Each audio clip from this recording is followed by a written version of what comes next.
نحمده ونصلي على رسوله الكريم أما بعد وأعوذ بالله من الشيطان الرجيم بسم الله الرحمن الرحيم رب اشرح لي صدري ويسر لي أمري واحلل عقدة من لساني يفقهوا قولي السلام علیکم ورحمۃ اللہ وبرکاتہ۔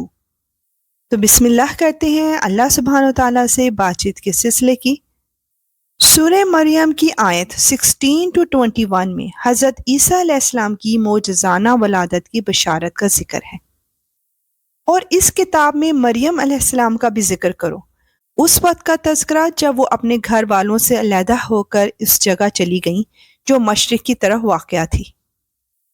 پھر انہوں نے ان لوگوں کے اور اپنے درمیان ایک پردہ ڈال لیا۔ اس موقع پر ہم نے ان کے پاس اپنی روح یعنی ایک فرشتے کو بھیجا جو ان کے سامنے ایک مکمل انسان کی شکل میں ظاہر ہوا۔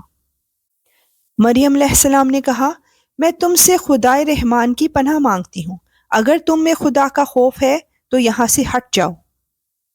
فرشتے نے کہا، میں تو تمہارے رب کا بھیجا ہوا فرشتہ ہوں اور اس لیے آیا ہوں تاکہ تمہیں ایک پاکیزہ لڑکا دوں۔ مریم علیہ السلام نے کہا، میرے لڑکا کیسے ہو جائے گا جبکہ مجھے کسی بشر نے چھوا تک نہیں ہے اور نہ میں کوئی بدکار عورت ہوں۔ فرشتے نے کہا، ایسے ہی ہو جائے گا، تمہارے رب نے فرمایا ہے کہ یہ میرے لیے ایک معمولی بات ہے، اور ہم یہ کام اس لیے کریں گے تاکہ اس لڑکے کو لوگوں کے لیے اپنی قدرت کی ایک نشانی بنائیں اور اپنی طرف سے رحمت کا مظاہرہ کریں، اور یہ بات پوری طرح طے ہو چکی ہے۔ اللہ اکبر۔ آیت 22 to 26 میں حضرت عیسیٰ علیہ السلام کی معجزانہ ولادت کا ذکر کیا گیا ہے۔ پھر ہوا یہ کہ مریم کو اس بچے کا حمل ٹھہر گیا، اور جب ولادت کا وقت قریب آیا تو وہ اس کو لے کر لوگوں سے الگ ایک دور مقام پر چلی گئیں۔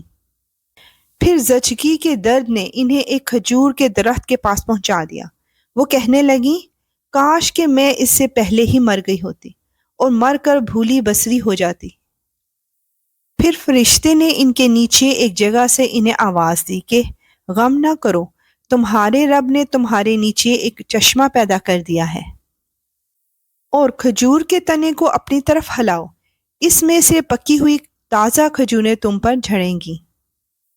اب کھاؤ اور پیو اور آنکھیں ٹھنڈی رکھو، اور اگر لوگوں میں سے کسی کو آتا دیکھو تو اشارے سے کہہ دینا کہ آج میں نے خدائے رحمان کے لیے ایک روزے کی منت مانی ہے، اس لیے میں کسی بھی انسان سے بات نہیں کروں گی۔ اللہ اکبر۔ آیت 27 to 36 میں ماں کی گود میں حضرت عیسیٰ علیہ السلام کی معجزانہ گفتگو کو بیان کیا گیا ہے۔ پھر وہ اس بچے کو اٹھائے ہوئے اپنی قوم کے پاس آئیں۔ وہ کہنے لگے کہ مریم، تم نے تو بڑا غضب ڈھا دیا۔ اے ہارون کی بہن، نہ تو تمہارا باپ کوئی برا آدمی تھا، نہ تمہاری ماں کوئی بدکار عورت تھی۔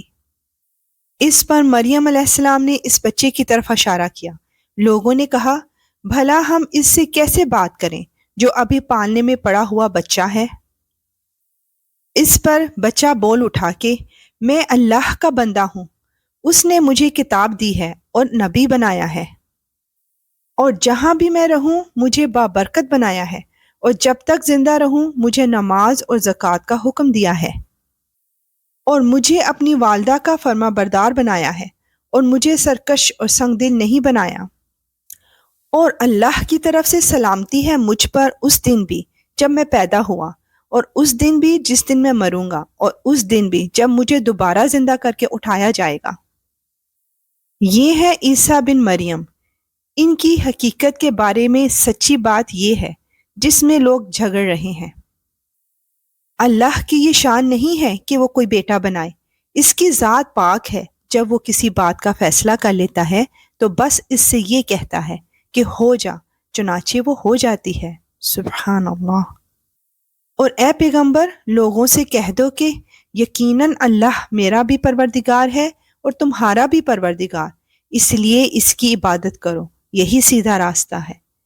بے شک یا رب العالمین، تو ہی وحدہ لا شریک ہے اور تیرے سوا کوئی عبادت کے لائق نہیں، اور نبی پاک صلی اللہ علیہ وآلہ وسلم اور تمام پیغمبر تیرے بندے اور رسول ہیں۔ الحمدللہ۔ انشاءاللہ ملیں گے نیکسٹ آیات کے ساتھ۔ اب اجازت، وآخر دعوانا ان الحمدللہ رب العالمین۔